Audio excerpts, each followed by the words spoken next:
जय श्री कृष्ण। 14वां अध्याय राजा वेन की कथा। ओम नमो भगवते वासुदेवाय। श्री बेत्रे जी कहते हैं, वीरवर विदुर जी, सभी लोगों की कुशल चाहने वाले भृगु आदि मुनियों ने देखा कि अंग के चले जाने पर अब पृथ्वी की रक्षा करने वाला कोई न रहा है। तब लोग पशुओं के समान उछल होते जा रहे हैं। तब उन्होंने माता सुनीति की सम्मति से मंत्रियों के सहमत न होने पर भी वेन को भूमंडल का राजपद पर अभिषिक्त कर दिया। वेन बड़ा कठोर शासक था। जब चोर डाकुओं ने सुना कि वही राज सिंहासन पर बैठा है, तब सर्प से डरे हुए चूहों के समान वे सब तुरंत जहां तहां छिप गए। राज सिंहासन पर पाते ही वेन 8 लोकपालों की ऐश्वर्य कला के कारण उन्मत्त हो गया और अभिमानवश अपने को ही सबसे बड़ा मानकर महापुरुषों का अपमान करने लगा। वह ऐश्वर्य मद से अंधा हो रथ पर चढ़कर निरंकुश गजराज के समान पृथ्वी और आकाश को कपाता हुआ सर्वत्र विचरने लगा। कोई भी द्विजाति वर्ण का पुरुष कभी किसी प्रकार का यज्ञ, दान और हवन न करे। अपने राज्य में वह ढिढोरा पिटवाकर उसने सारे धर्म कर्म बंद करवा दिए। दुष्ट वेन का ऐसा अत्याचार देख सारे ऋषि मुनि एकत्र हुए और संसार पर संकट आया समझकर करुणावश आपस में कहने लगे, अहो, जैसे दोनों ओर जलती हुई लकड़ी के बीच में रहने वाले चींटी आदि जीव महान संकट में पड़ जाते हैं, वैसे इस समय सारी प्रजा एक और राजा और दूसरी ओर चोर डाकुओं के अत्याचार से महान संकट में पड़ रही है।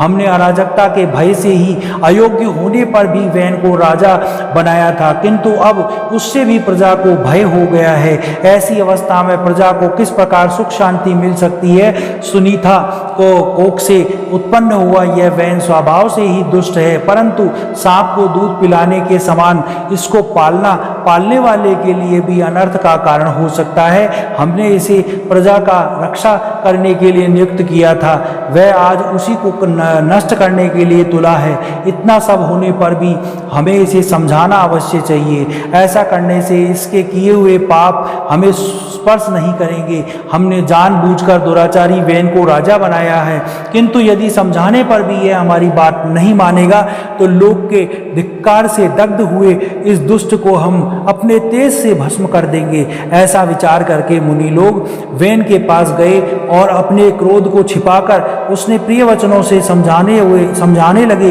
इस प्रकार कहने लगे, मुनियों ने कहा, राजन, हम आपसे जो कहते हैं उस पर ध्यान दीजिए, इससे आपकी आयु, श्री, बल और कीर्ति की वृद्धि होगी। तात, यदि मनुष्य मन, वाणी, शरीर और बुद्धि से धर्म का आचरण करे तो उसे स्वर्ग आदि शोक रहित लोकों की प्राप्ति होती है।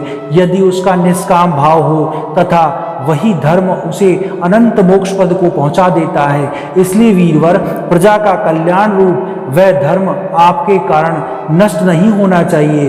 धर्म के नष्ट होने से राजा ही की भी ऐश्वर्यच्युत हो जाता है। जो राजा दुष्ट मंत्री और चोर आदि से अपनी प्रजा की रक्षा करते हुए न्यायकूल कर लेता है, वह इस लोक में और परलोक में दोनों जगह सुख पाता है। जिसके राज्य अथवा नगर में वर्णाश्रम धर्मों का पालन करने वाले पुरुष स्वधर्म पालन के द्वारा भगवान यज्ञ पुरुष की आराधना करते हैं, महाभाग अपनी आज्ञा का पालन करने वाले उस राजा से भगवान यज्ञ पुरुष की आराधना करते हैं। महाभाग अपनी आज्ञा का पालन करने वाले इस राजा से भगवान प्रसन्न रहते हैं, क्योंकि वह ही सारे विश्व की आत्मा और संपूर्ण भूतों के रक्षक है। भगवान ब्रह्मादि जगदीश्वर के भी ईश्वर हैं। उनके प्रसन्न होने पर कोई भी वस्तु दुर्लभ नहीं है। तभी तो इंद्रादि लोकपालों के सहित समस्त लोग उन्हें आदर के साथ पूजोपहार समर्पण करते हैं।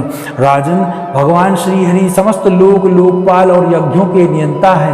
वह वेदत्रयी रूप, द्रव्य और तप स्वरूप हैं। इसलिए आपके जो देशवासी आपकी उन्नति के लिए अनेक प्रकार के यज्ञों से भगवान का यजन करते हैं, उनको उनके अनुकूल ही रहना चाहिए। अतः जब आपके राज्य में ब्राह्मण लोग यज्ञों का अनुष्ठान करेंगे, तब उनकी पूजा से प्रसन्न होकर भगवान के अंश स्वरूप देवता आपको मनचाहा फल देंगे। अतः वीरवर, आपको यज्ञादि धर्मानुष्ठान बंद करके देवताओं का तिरस्कार नहीं करना चाहिए। वेन ने कहा, तुम लोग बड़े मूर्ख हो, खेद है, तुमने अधर्म में ही धर्म बुद्धि लगा रखी है, तभी तो तुम जीविका का देने वाले मुझ साक्षात पति को छोड़कर किसी दूसरी जारपति की उपासना करते हो। जो लोग मूर्खतावश राजा रूप परमेश्वर का अनादर करते हैं, उन्हें ना तो इस लोक में सुख मिलता है और ना परलोक में। अरे जिसने तुम लोगों को इतनी भक्ति है वह यज्ञ पुरुष है कौन? यह तो ऐसी ही बात है जैसे कुलटा स्त्री अपनी विवाहिता पति से प्रेम ना करके किसी पर पुरुष से आसक्त हो जाए। विष्णु, ब्रह्मा, महादेव, इंद्र, वायु, यम, सूर्य, मेघ, कुबेर, चंद्रमा, पृथ्वी, अग्नि और वरुण तथा इसके अतिरिक्त जो वर और शाप देने में समर्थ है, वह सब के सब राजा के शरीर में रहते हैं। इसलिए राजा सर्वदेवमय है और देवता उनके अंश मात्र हैं। इसलिए ब्राह्मणों, तुम मत्सरता छोड़कर अपने यह सभी कर्मों द्वारा एक मेरा ही पूजन करो और मुझी को बलि समर्पण करो। भला मेरे सिवा और कौन अग्र पूजा का अधिकारी हो सकता है? श्री मैत्रेय जी कहते हैं, इस प्रकार विपरीत बुद्धि होने के कारण वह अत्यंत पापी और कुमार्गगामी हो गया, उसका पुण्य क्षीण हो गया। इसलिए मुनियों के बहुत विनयपूर्वक प्रार्थना करने पर भी उसने उनकी बात पर ध्यान न दिया। कल्याण रूप विदुर जी, अपने को बड़ा बुद्धिमान समझने वाले वेन ने जब मुनियों का इस प्रकार अपमान किया, तब अपनी मांग को व्यर्थ हुए देख वह उस पर अत्यंत कुपित हो गए। मार डालो, इस प्रकार स्वभाव से दुष्ट पापी को मार डालो। इतना यह यदि जीता रह गया तो कुछ ही दिनों में संसार को अवश्य भस्म कर डालेगा। यह दुराचारी किसी प्रकार राज सिंहासन के योग्य नहीं है, क्योंकि यह निर्लज साक्षात यज्ञपति श्री भगवान विष्णु की निंदा करता है।